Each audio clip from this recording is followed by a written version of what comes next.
الحمدللہ وحدہ والصلاة والسلام علی من لا نبی بعدہ.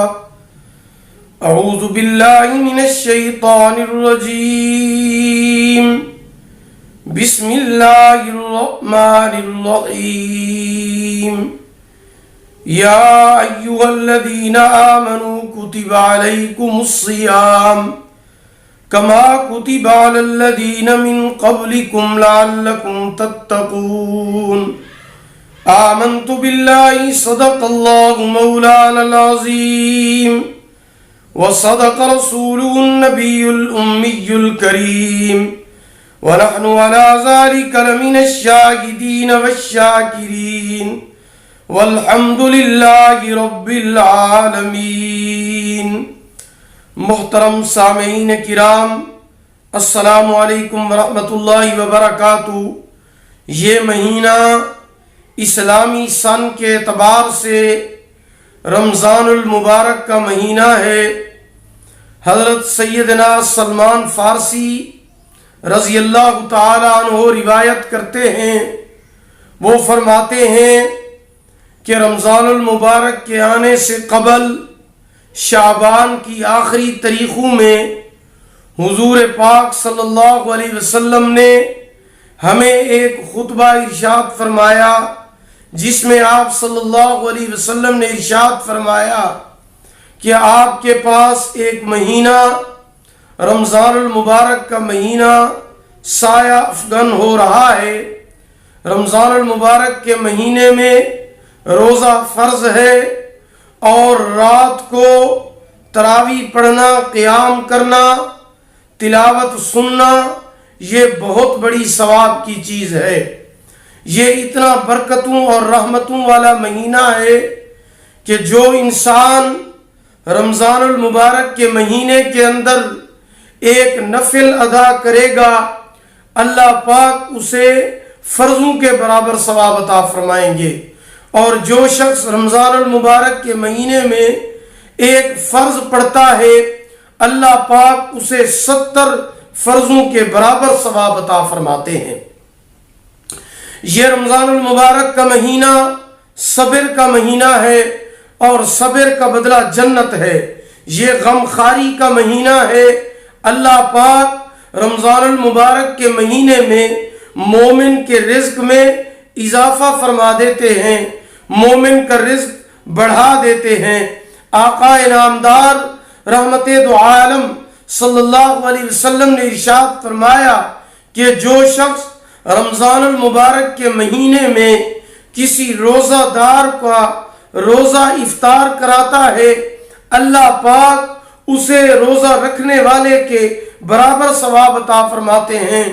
صرف اتنا نہیں بلکہ اللہ پاک اس کی مغفرت فرماتے ہیں، جہنم سے اسے آزادی عطا فرماتے ہیں. صحابہ نے عرض کیا، یا رسول اللہ صلی اللہ علیہ وسلم، پھر تو امیر صحابہ بازی لے جائیں گے، جیت جائیں گے، غریب صحابی کیسے کسی کو افطار کرائے گا؟ تو حضور پر نور صلی اللہ علیہ وسلم نے ارشاد فرمایا کہ جو شخص کسی کو پانی کے ساتھ روزہ افطار کرائے گا یا ایک کھجور کے ساتھ روزہ افطار کرائے گا، اللہ پاک اسے بھی روزہ دار کے برابر ثواب عطا فرماتے ہیں. اللہ پاک اسے بھی جہنم سے آزادی عطا فرماتے ہیں. اللہ پاک اس کی بھی مغفرت فرماتے ہیں. پھر حضور صلی اللہ علیہ وسلم نے ارشاد فرمایا کہ جو شخص روزہ دار کو پورا کھانا کھلاتا ہے، اللہ پاک قیامت کے دن حوض کوثر سے اسے پانی پلائیں گے اور اس پانی پینے کی وجہ سے جنت میں جانے تک پھر اسے پیاس نہیں لگے گی. تو کتنا بڑا ثواب اللہ پاک عطا فرماتے ہیں، کتنا بڑی برکتیں ہیں، کتنی رحمتیں ہیں رمضان المبارک کے مہینے کی. حضور صلی اللہ علیہ وسلم نے ارشاد فرمایا کہ اس رمضان المبارک کا جو پہلا عشرہ ہے وہ رحمت کا عشرہ ہے، دوسرا عشرہ مغفرت کا عشرہ ہے، تیسرا عشرہ جہنم سے آزادی کا عشرہ ہے. حضور صلی اللہ علیہ وسلم نے ارشاد فرمایا کہ رمضان المبارک کے مہینے میں دریاؤں اور سمندروں کی مچھلیاں روزہ دار کے لیے روزہ دار کے لیے دعا مانگتی ہیں۔ اللہ اکبر اللہ اکبر۔ صرف اتنا ہی نہیں بلکہ حضور صلی اللہ علیہ وسلم نے ارشاد فرمایا کہ جو آدمی روزہ رکھتا ہے، روزہ رکھنے کے بعد افطاری کے وقت دعا کے لیے ہاتھ اٹھاتا ہے، حضور صلی اللہ علیہ وسلم نے ارشاد فرمایا اللہ پاک افطاری کے وقت روزہ دار کی دعا کو قبول فرماتے ہیں۔ اور اللہ پاک خود فرماتے ہیں الصوم لی وانا اجزی بہ، روزہ میرے لیے ہے اور اس کی جزا بھی میں اللہ خود عطا فرماؤں گا، اس کی جزا میں اللہ خود عطا فرماؤں گا۔ اللہ اکبر اللہ اکبر۔ یہ رمضان المبارک کا برکتوں والا مہینہ، رحمتوں والا مہینہ اللہ پاک نے حضور صلی اللہ علیہ وسلم کی امت کو عطا فرمایا ہے۔ تو اس کے اندر روزہ رکھنے کا بہت بڑا ثواب ہے، بہت بڑا اجر ہے۔ کتنا بڑا اجر؟ فرمایا کہ جنت کے اندر ایک دروازہ ہے جس کا نام ہے باب الریان۔ یہ باب الریان دروازہ جو ہے یہ صرف اور صرف روزہ داروں کے لیے ہے، اس میں روزہ دار داخل ہوں گے۔ یہ اللہ پاک نے روزہ دار کو انعام عطا فرمایا ہے۔ اور پھر فرمایا حضور پاک صلی اللہ علیہ وسلم ارشاد فرماتے ہیں کہ قیامت کے دن میدان معاشر میں دو چیزیں روزہ دار کی بخشش کے لیے دعا مانگیں گی، روزہ دار کی شفاعت کریں گی۔ ان میں سے پہلی چیز روزہ ہے اور دوسری چیز قرآن مجید ہے۔ روزہ بھی اللہ تعالیٰ کی بارگاہ میں روزہ دار کی شفاعت کرے گا، سفارش کرے گا، اور اللہ کا قرآن بھی قیامت والے دن اللہ کی بارگاہ میں روزہ دار کی بخشش کے لیے سفارش کرے گا۔ روزہ اللہ کی بارگاہ میں عرض کرے گا کہ یا اللہ اس نے گرمی نہیں دیکھی، سردی نہیں دیکھی، بھوک اور پیاس کو نہیں دیکھا، یا اللہ اس نے صرف اور صرف تجھے راضی کرنے کے لیے یہ روزہ رکھا۔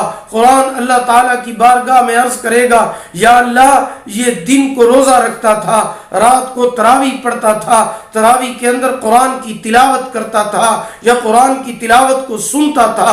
اللہ پاک یا اللہ میں تجھ سے روزہ دار کے لیے سفارش کرتا ہوں، اس کی بخشش فرما۔ اللہ پاک روزے کی وجہ سے اور قرآن کی وجہ سے روزہ دار کی بخشش فرما دیں گے۔ اب اس رمضان المبارک کے مہینے کے اندر ہم نے کون سے کام کرنے ہیں؟ ویسے تو ہمیں قرآن مجید کی تلاوت بھی کرنی چاہیے رمضان المبارک کے مہینے کے اندر، جتنا زیادہ سے زیادہ ہو ہم قرآن مجید ختم کریں، زیادہ سے زیادہ ہم قرآن مجید کو مکمل کریں۔ اور دوسرا کام رمضان المبارک کے اندر جو 4 کام حضور پرنور صلی اللہ علیہ وسلم نے فرمائے ہیں، وہ 4 کام کون سے ہیں؟ وہ 4 کام اگر آپ کر لیں تو ان 4 کاموں کی وجہ سے انشاءاللہ العزیز آپ کے اوپر اللہ تعالیٰ کی رحمتیں پورا سال برستی رہیں گی۔ پہلا کام جو حضور صلی اللہ علیہ وسلم نے ارشاد فرمایا رمضان المبارک کے مہینے کے اندر کرنے کا، وہ افضل الذکر لا الہ الا اللہ محمد الرسول اللہ صلی اللہ علیہ وسلم۔ لا الہ الا اللہ کا کثرت کے ساتھ آپ ورد کریں، لا الہ الا اللہ، لا الہ الا اللہ۔ یہ پہلا کام ہے جو حضور پاک صلی اللہ علیہ وسلم نے فرمایا کہ رمضان المبارک کے اندر آپ نے کرنا ہے۔ حدیث پاک کے اندر آتا ہے جب کوئی شخص ایک مرتبہ لا الہ الا اللہ کہتا ہے تو اللہ تعالیٰ کے عرش کے اوپر ایک نور کا مینار ہے، ستون ہے جو حرکت کرنا شروع کر دیتا ہے، ہلنا شروع ہو جاتا ہے۔ اللہ پاک باوجود جاننے کے اس مینار سے، اس ستون سے پوچھتے ہیں کہ تو حرکت کیوں کر رہا ہے؟ وہ اللہ کی بارگاہ میں عرض کرتا ہے کہ یا اللہ جب تک تو لا الہ الا اللہ کہنے والے کی بخشش اور مغفرت نہیں فرمائے گا میں اس وقت تک حرکت کرتا رہوں گا۔ حدیث پاک کے اندر آتا ہے اللہ پاک لا الہ الا اللہ کہنے والے کی بخشش اور مغفرت فرما دیتے ہیں۔ تو آپ نے پہلا کام جو حضور نے بتایا ہے رمضان المبارک کے اندر کثرت کے ساتھ آپ نے لا الہ الا اللہ کا ورد کرنا ہے۔ دوسری چیز آپ نے کثرت کے ساتھ استغفار کرنا ہے. استغفر اللہ تعالی ربی من کل ذنب واتوب الیہ. استغفر اللہ تعالی ربی من کل ذنب واتوب الیہ. جس کو یہ نہ آتا وہ صرف اتنا پڑھتا رہے, استغفر اللہ استغفر اللہ استغفر اللہ. حضور صلی اللہ علیہ وسلم نے ارشاد فرمایا لِكُلِّ شَيْءٍ سِقَالَةٌ وَسِقَالَةُ الْقُلُوبِ استغفار. ہر چیز کو صاف کرنے کا, میل اتارنے کا, زنگ اتارنے کا ایک صابن ہوتا ہے. دل کا زنگ اور میل اتارنے کے لیے جو صابن ہے وہ استغفار ہے. جب آپ استغفار کریں گے تو اللہ پاک آپ کے گناہوں کو معاف فرما دیں گے, اللہ تعالیٰ آپ کی مغفرت کریں گے. تو آپ نے دوسرا کام رمضان المبارک کے مہینے کے اندر کثرت کے ساتھ جو کرنا ہے وہ استغفار ہے. اور تیسری چیز جو آپ نے کثرت کے ساتھ اللہ تعالیٰ سے مانگنی ہے وہ ہے جنت. آپ نے جنت مانگنی ہے, جنت کا سوال کرنا ہے کہ یا اللہ مجھے بغیر حساب کتاب کے جنت الفردوس میں اعلیٰ مقام عطا فرما. یا اللہ مجھے بغیر حساب کتاب کے جنت عطا فرما. تیسری چیز آپ نے جنت کو کثرت کے ساتھ مانگنا ہے. تیسری چیز, چوتھی چیز جو آپ نے رمضان المبارک میں کثرت سے کرنی ہے وہ ہے پناہ مانگنا. جہنم سے آپ نے پناہ مانگنی ہے. کثرت کے ساتھ آپ جہنم سے پناہ مانگیں, یا اللہ ہماری جہنم سے حفاظت فرما, یا اللہ ہمیں جہنم سے پناہ عطا فرما. ہم جہنم سے پناہ مانگتے ہیں, ہمیں جہنم سے نجات عطا فرما. حضور صلی اللہ علیہ وسلم نے ارشاد فرمایا کہ جو آدمی روزانہ 3 مرتبہ جنت کو مانگتا ہے, اللہ پاک پھر یہ جنت اللہ کی بارگاہ میں سفارش کرتی ہے کہ اللہ تو اس بندے کو جنت میں داخلہ عطا فرما دے.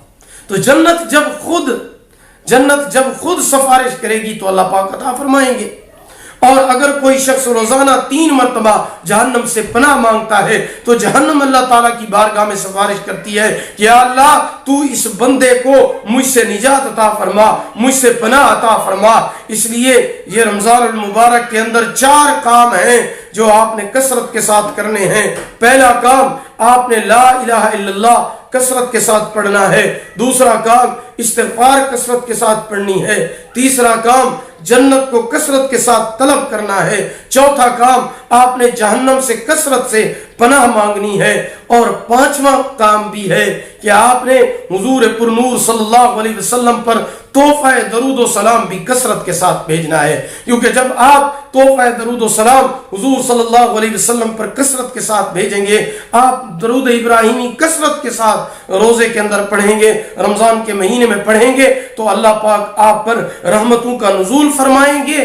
اور ساتھ ساتھ اللہ پاک آپ کی دعاؤں کو اپنی بارگاہ کے اندر قبول و منظور فرمائیں گے. پتہ نہیں پھر یہ رمضان المبارک کا مہینہ ہمیں نصیب ہو یا نہ ہو, یہ تراویح نصیب ہوگی یا نہیں ہوگی. اللہ پاک نے آج ہمیں یہ موقع عطا فرمایا ہے, ہم اللہ پاک کو راضی کریں, اللہ کو منائیں, توبہ اور استغفار کریں, کثرت کے ساتھ ذکر کریں, قرآن کی تلاوت کریں, تسبیحات پڑھیں, استغفار پڑھیں. اور اس کے ساتھ ساتھ جب آپ سحری کے اندر اٹھتے ہیں تو سحری میں آپ تہجد کی نماز بھی روزانہ پڑھیں, لازمی پڑھیں. تہجد کی نماز کو اپنا معمول بنا لیں. جب آپ تہجد کی نماز پڑھ کر اللہ کی بارگاہ میں دعا کے لیے ہاتھ اٹھائیں گے, اللہ پاک آپ کی دعاؤں کو قبول فرمائیں گے. اللہ تعالیٰ آپ کے بڑے سے بڑا مقصد قبول فرمائیں گے, بڑی سے بڑی حاجت پوری فرمائیں گے, اور آپ کے جو کام رکے ہوئے ہیں وہ پورے ہوں گے, آپ کی دعائیں قبول ہوں گی. آپ نے تہجد کی نماز بھی پڑھنی ہے, اس وقت بھی اللہ پاک آپ کی دعاؤں کو قبول فرمائیں گے, کیونکہ اس وقت اللہ تعالیٰ کی رحمت موسلادھار بارش کی طرح برس رہی ہوتی ہے. اور افطاری کے وقت آپ افطاری سے پہلے بھی اللہ کی بارگاہ میں دعا مانگیں گے, اللہ پاک آپ کی دعاؤں کو ضرور بھی ضرور قبول فرمائیں گے. اگر آپ کو ہماری یہ ویڈیو پسند آئی ہو, اسے لائک کریں, شیئر کریں, ہمارے channel Islamic tube network کو سبسکرائب کریں, ساتھ لگے ہوئے گھنٹی کے نشان پر ضرور کلک کریں تاکہ ہمارا نیا وظیفہ یا نیا بیان سب سے پہلے آپ کو مل سکے. اللہ تعالیٰ آپ کو جزائے خیر عطا فرمائے. اللہ پاک آپ کے حامی و ناصر ہوں. آخر دعوانا ان الحمدللہ رب العالمین.